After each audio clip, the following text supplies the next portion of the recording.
Maraming salamat, Mayward, ha? Thank you so much. Abangan natin ang mundo niya. Ito pa! Ito na talaga yung inaabangan. Lagi yung sinasabi ni Kuya. Last but not the least, Yung mga titigan pa lang nila, pag talagang nakita mo sila nagtititigan, parang nagtutunawan, parang mga kandila talaga. ay, naku, kayang ipandikit ng simento. Tawagin na natin ang Maklis! Ay, Lord. Police, yung pag naka-polo shirt. Parang ito talaga sa limang love team, parang ito yung medyo may pagkakatotoo talaga eh. Tanungin natin. Oo, ito na siguro yung time talaga para malaman ng lahat. Ano ba talaga ang namumuo? Ay, ayun na yun. Ayun na yun, di ba? Yun na yun eh. Parang hindi na tinatanong yun. Given na yun. Ano yung pinakagusto mo kay Makoy as a love team? Siguro yung kung ano lang siya, yun din yung pinapakita niya sa lahat. Anong klase ba siyang katrabaho? Magaan siya katrabaho, tsaka simple lang siyang tao. Si Makoy naman ang tanongin natin. Ano naman yung pinaka-special kay Elise na gustong-gusto mo? Special sa kanya, lahat. Uy, lahat. Ayun ang sagot naman. Lahat. Nag-away na ba ang Maklis? May pinag-awayan na ba May kayo? pinag-awayan na ba ang Makli? Ay, never. Never. Si Nico sinubukang hulihin si McCoy. So wala pa bang mansari hanggang ngayon? Ang Maklis, wala pa? Meron bang tayong nilulook forward na date every month na gustong-gusto natin? Para Ano? mapa-holiday natin sa Malacanang. Ito na lang ang tanong, anong favorite number ni Makoy at ni Elise? That's sabay Dami sasagot. dalawa. Sabay sasagot dapat. Oo.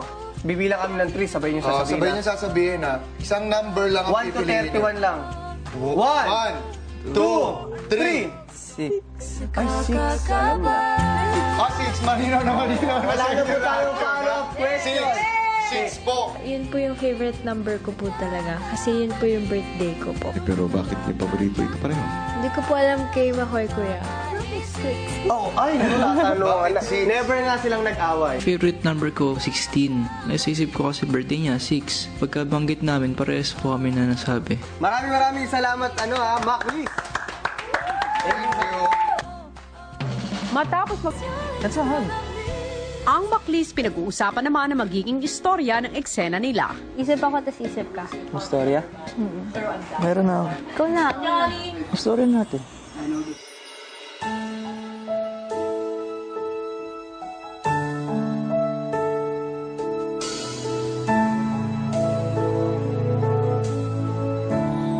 Natitigan, di ba? Doon tayo nag-start.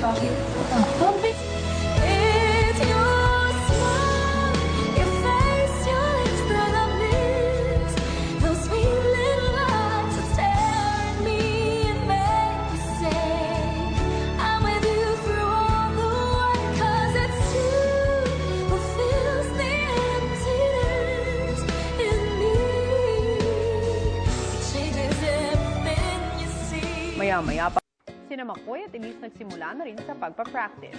Action. O, Kuya Ome. Basta na. Ito kape, malamig.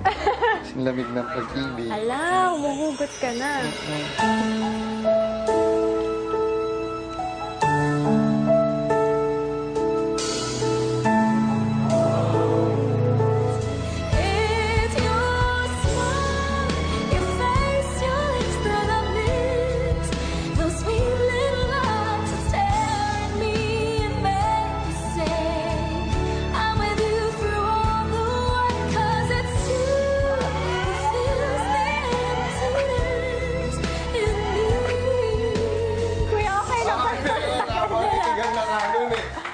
Ang habang titigan na nung kuya, pag kulang pa yun. Ding, ding, ding.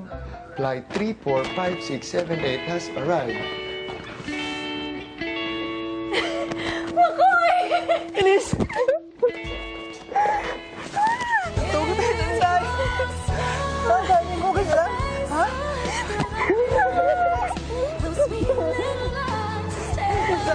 Musta? Ha? Okay lang? Ha? Okay lang?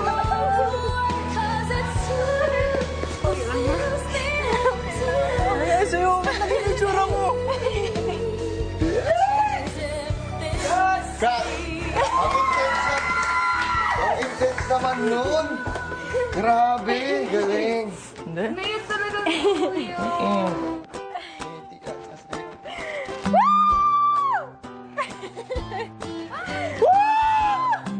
Sasayaw. Ben, ben, ben, ben, ben, ben.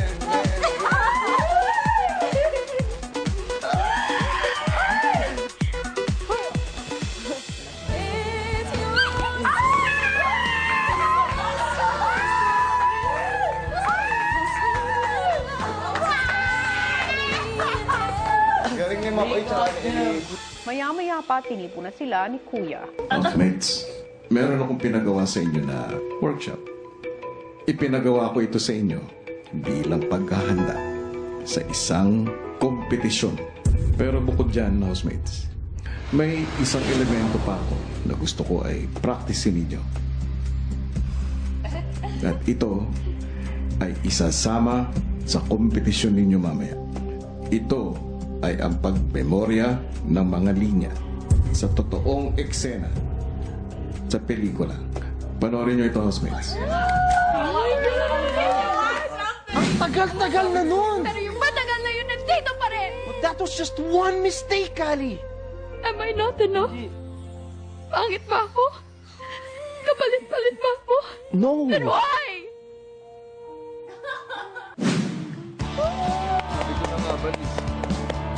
Oh my God! Acting skills niya. Hala.